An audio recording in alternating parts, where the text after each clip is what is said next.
बिस्मिल्लाहिर्रहमानिर्रहीम। अस्सलाम वालेकुम नाज़रीन, मैं हूं वासिम नसीर और आप देख रहे हैं हमारा यूट्यूब चैनल। नाज़रीन, हमारे साथ मौजूद है मशहूर मारूफ एस्ट्रोलॉजर न्यूमरोलॉजिस्ट मलिक महबूब साहब। अस्सलाम वालेकुम मलिक साहब, क्या हाल है, कैसे हैं आप?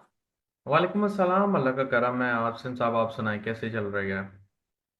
मैं बिल्कुल ठीक हूँ मलिक साहब। मलिक साहब, आज आपकी मर्जी का आपका फेवरेट टॉपिक लेकर आया हूं मैं। आप मुझे हमेशा कहते हैं कि यार मुझे सियासत पे मत घसीटें, लेकिन मैं कोशिश करता हूं कि आपको सियासत पे ना घसीटूं, लेकिन लोग मुझे घसीटते हैं इसलिए मैं आपको घसीट लेता हूं। अब मुझसे भी लोग ये कहते हैं कि जी सियासत के बारे में पूछें, लेकिन आज हम सियासत के ऊपर बात तो करेंगे, लेकिन सितारों की रोशनी में। अब पॉइंट ये है कि 12 अगस्त को सूरज ग्रहण आ रहा है। जी। तो 12 अगस्त का सूरज ग्रहण के हवाले से, क्योंकि आपकी जबरदस्त वर्किंग है, आपका फेवरेट टॉपिक ही यही है कि स्टार्स के हवाले से बात की जाए मुझसे, तो सूरज ग्रहण के हवाले से आप क्या समझते हैं? जो ये 12 अगस्त का सूरज ग्रहण है, इसके असरात क्या देखते हैं?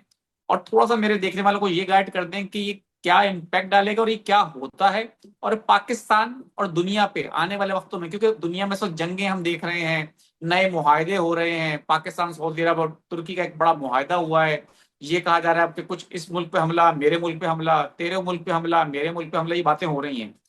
तो पॉइंट ये है कि ईरान पे हमला, जंगें हो रही हैं, तबाही, कुदरती आफात। 12 अगस्त का सूरज ग्रहण किस तरह देखते हैं आप? हमारे देखने वालों को बताएंगे आप? आसिम साहब देखें, सोलर इक्लिप्स और लूनर इक्लिप्स ये हर साल होते हैं। ठीक है। तो एक जमाना था, मुझे अच्छी तरह से याद है, मैं कराची में था उस वक्त, 1999 का शायद टाइम था, जब पाकिस्तान में टोटल सोलर इक्लिप्स आया था। और वो टोटल सोलर इक्लिप्स के बाद आपने देखा सबसे पहली जो मेजर चेंज हुई थी, वो मुझे जहां तक उस वक्त तो सियासत में शौक भी नहीं था ना मुझे पता था। लेकिन जब मैं पीछे जाके देखता हूं कि जब मेजर सोलर इक्लिप्स आते हैं तो पाकिस्तान क्या, वो जहां पे भी लग जाए वो बहुत इफेक्ट दिखाते हैं। तो अगर हम 90s 99 में जाएं तो उस वक्त शायद नवाज शरीफ की नून लीग की हुकूमत जी, थी। नवाज शरीफ हुकूमत थी और और परवेज मुशर्रफ ने उनका तख्ता उलट दिया था। बिल्कुल यही बात है। तो कहने का मकसद ये है कि ये कोई नई बात नहीं है। अब असर कहां पर होता है ये भी सुनने वाली बात है। जहां पे एग्जैक्टली सोलर इक्लिप्स आता है वहां पे यूं समझे 75 to 100% इफेक्ट्स होते हैं। जहां सोलर इक्लिप्स नहीं आ रहा, देखने को भी नहीं मिल रहा, मतलब आपके वहां पे मुझे जहां तक लगता है शाम होगी, ये जो 12 अगस्त का आ रहा है, और यहाँ पे सूरज होगा अमेरिका, ग्रीनलैंड, यूरोप वगैरह में। तो जो जिस वक्त ये लगेगा तो मोस्टली ये इफेक्ट करेगा ग्रीनलैंड, यूरोप के कुछ ममालिक, और पार्शली जो है कनाडा और अमेरिका में नजर आएगा। तो अगर हम इसको अपने जहन में रखें तो ऐसा बहुत हद तक नजर आता है कि ये इफेक्ट नॉर्मली यूरोपियन कंट्रीज और अमेरिकन साइड पे लगेगा। अब इसके जो आप बोल रहे हैं पाकिस्तान की सियासत पे क्या होगा, तो देखें, पाकिस्तान में नो डाउट नहीं लग रहा, ठीक है, नजर भी नहीं आ रहा, लेकिन इफेक्ट जरूर होते हैं। ये बात जहन में रखिएगा, 25 to 45%। तो जो इफेक्ट हुकूमत पे पड़ेंगे ये मैं ऑलरेडी गेज करके आपको बता चुका हूं कि मुझे ये हुकूमत जाती हुई दिख रही है।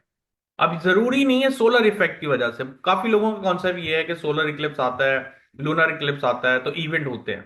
जी, इवेंट होते हैं, अच्छे बुरे डिपेंडिंग ऑन योर हॉरोस्कोप। अब हो ये रहा है कि चीजें पहले से प्री प्लान हो गई हैं। ये जो सोलर इक्लिप्स और लूनर इक्लिप्स आते हैं ये ओनली उसको एक्टिवेट करते हैं, दैट्स इट। तो ये जब एक्टिवेट हो जाएगा तो आपके सामने आ जाएगा कि हालात यहाँ पे तब्दील हो रहे हैं, हालात बदलने शुरू हो जाएंगे, पूरी दुनिया के होंगे। और सबसे ज्यादा इफेक्ट, जैसे मैंने इस साल के शुरू में जब ग्रीनलैंड का सबसे पहले तो वहीं से प्रॉब्लम शुरू हुई थी, 2026 की स्टार्ट की बात कर रहा हूँ, ग्रीनलैंड पे वो जो कब्जे हो रहे थे, यूरोपियन भी आ रहे जी थे, बिल्कुल। अमेरिकन भी आ रहे थे। मैंने उस वक्त भी, मुझे नहीं पता आपके व्लॉग में बताया था नहीं, मैंने कहा था ग्रीनलैंड का टॉप पे इस साल के आखिर में वापस स्टार्ट होगा। बिल्कुल आपने और कहा है, मेरे व्लॉग में भी कहा है। जी, तो ग्रीनलैंड का टॉपिक अब आप जहन में रखें कि आने वाले दिनों में ग्रीनलैंड का जो भी मसले मसाइल हैं, जंगें जो भी, ये अब ग्रीनलैंड की तरफ जाने वाली हैं। यूरोप में मजीद प्रॉब्लम्स आना शुरू हो जाएंगी। ग्रीनलैंड के अलावा अगर हम अमेरिका और पाकिस्तान की बात करें तो इनकी सियासत में बहुत मेजर डिफरेंसेस आपको नजर आने वाला है, इतने ज्यादा कि जो आपने नहीं सोचे होंगे। और ये इफेक्ट यहां से लेके 2027 के नेक्स्ट सोलर इक्लिप्स, मतलब इसके बाद जो सोलर इक्लिप्स आएगा तब तक रहेंगे। जैसे 2025 का 26 के फरवरी से लेके ये हालात जो चलते आ रहे हैं उसके असरात अब यहाँ पे खत्म होंगे, नए असरात यहां से स्टार्ट होंगे जो कि अगले सोलर इक्लिप्स तक रहेंगे। तो नए वाले असरात को आप क्या समझते हैं मलिक साहब, गेज करें अगर, तो पहले से ज्यादा खतरनाक है, या आप समझते हो उसी तरह के हालात, या उतना ही खतरनाक जितना पहले वाले उसके असरात के हवाले से समझते हैं देखें, आप? उसमें जो प्लानिटरी पोजीशन थी वो डिफरेंट थी। अब जो प्लानिटरी पोजीशन है वो बहुत डिफरेंट है, और मुझे ऐसा लग रहा है कि खुदा ना खास्ता अब हालात ज्यादा डिफिकल्ट होंगे। वजह क्या है, जुपिटर और सैटर्न एक ही ट्राइन में आए हुए हैं, राहु मार्स ट्राइन में आए हुए हैं, तो ये कुछ अच्छी अच्छी चीजें नहीं बता रहे। स्पेशली पानी को लेके मुझे मसाइल ज्यादा बढ़ते हुए दिख रहे हैं। इसमें आबा हुर्मुज भी आता है, बाबुल मंदब भी आता है, और भी जितने भी ये ऐसे कनाल्स वगैरह हैं, इधर प्रॉब्लम्स आने वाली हैं। मलिक साहब, आपने कहा सोलर इक्लिप्स के हवाले से कि हुकूमत के लिए अच्छा नहीं होता, ये क्या कोई एक पॉइंट है, कोई खास रीजन है कि ये हुकूमत के लिए ही बुरा होता है, या देखें आवाम देखें, के हाँ, लिए भी बड़ा अच्छा अच्छा होता है, अच्छा आवाम के लिए सवाल अच्छा किया। नहीं होता? नहीं नहीं नहीं नहीं, हुकूमत नहीं। देखें, ये क्या है, सन के ऊपर इक्लिप्स लग रहा है, ठीक है। सन क्या होता है, अगर हम प्लैनेटरी पोजीशन या प्लैनेट की सिग्निफिकेशन देखें, तो सन दिखाता है गवर्नमेंट, हायर अथॉरिटी के लोग। और जब उनके ऊपर इक्लिप्स लगता है, डेफिनेटली चीजों में फिर प्रॉब्लम आएगी। तो किनकी आएगी? जो हायर अथॉरिटी पे हैं, जो गवर्नमेंट में है, या जो बड़ी हायर पोजीशन पे हैं। और उनके अगर मैं गिनूं तो उनके ऊपर जैसे ही क्लिप्स लगता है, चीजों में चेंजेस आ जाती हैं। सामने आपकी फेब्रवरी की मिसाल देख लें। ये मैं नहीं कहता हूं कि उसमें दुनिया में असरात नहीं आए, पूरी दुनिया में असरात आए हैं, लेकिन एक्चुअल में देखा जाए तो डोनाल्ड ट्रंप बहुत ज्यादा आपको पिक्चर में नजर आए हैं, फिर ईरान के लीडर्स पिक्चर में नजर आए हैं, शहादतें हुई हैं, बहुत नुकसान हुआ है, ओवरऑल दुनिया का हुआ। लेकिन इफेक्ट किसकी वजह से है? जैसे ही आपने उनको छेड़ा है जो हुकूमत की एलीट क्लास होती है। अवाम के हवाले से क्या कहेंगे सोलर इक्लिप्स पे? अवाम के लिए कोई इसमें असर होता है? नहीं, आवाम का इसमें असर तो नहीं होता, लेकिन इतना जरूर है कि आवाम बाहर निकल के हुकूमत को उल्टा देती है। तो कोई बड़ी बात नहीं है कि नए तख्ते उलटते हुए आपको वापस नजर आने वाला है। ना सिर्फ पाकिस्तान बल्कि दुनिया में? पूरी दुनिया में नजर आएंगे। और जो मुझे एंगल दिख रहा है तो वो ऐसे ही है, अनफॉर्चुनेटली, कि वो पाकिस्तान के बहुत करीब पहुंचा हुआ है। इंडिया में भी हो गया, तो अब पाकिस्तान की भी बारी है। अगर आप देखें, ये स्टार्ट हुआ था श्रीलंका, नेपाल, फिर और भी मेरे जहन में इस वक्त कंट्री नहीं है, लेकिन नेपाल के बाद फिर इंडिया में आया, फिर अब बांग्लादेश में आया, आपके सामने सबसे पहले जी वहां पर बिल्कुल आया। तो बिल्कुल बिल्कुल। बहुत ज्यादा हद तक ऐसे हालात बन सकते हैं कि मैं नहीं कहता कि सिर्फ आपके नौजवान होंगे, कोई भी हो सकता है, लेकिन लोग उसमें बहुत ज्यादा क्लियरली नजर आ रहे हैं कि लोग अब आने वाले दिनों में बाहर आएंगे।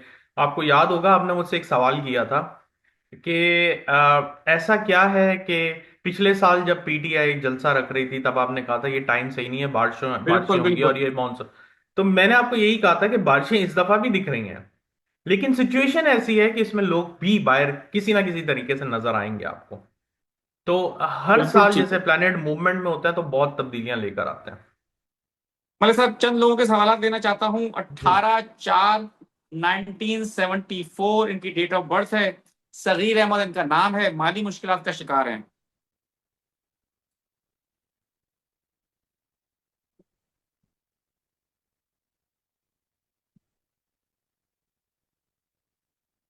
इम्प्रूवमेंट आपकी अभी थोड़ी दूर दिखती है, जहां तक मुझे लग रहा है 2028 आफ्टर अप्रैल। 27/9/1985 इनकी डेट ऑफ बर्थ है। शहजाद अहमद नाम है। इनके हम्म कारोबार में इनको कारोबारी मुश्किलात का सामना है, नुकसान हो गया है, परेशान है। हम्म। नुकसान होना नहीं चाहिए था, अगर हुआ है तो सितंबर के बाद और मसाइल बढ़ जाएंगे। बिल्कुल ठीक है। 15/3/1995 ये कह रहे हैं कि जॉबलेस हो गया हूँ, पिछले 6 महीने से कोई नौकरी नहीं है, क्या मुल्क से बाहर चला जाऊं? इनका तो पिछले साल से चेंज आया हुआ है, बाहर तो नहीं, ये अपना कुछ और देखें, सिलसिला इनका नया स्टार्ट हुआ हुआ होगा पिछले साल से। ठीक है। मुनज्जा अली हैं, 21/8/1979, घरेलू परेशानियां हैं, माली मुश्किल का शिकार हैं।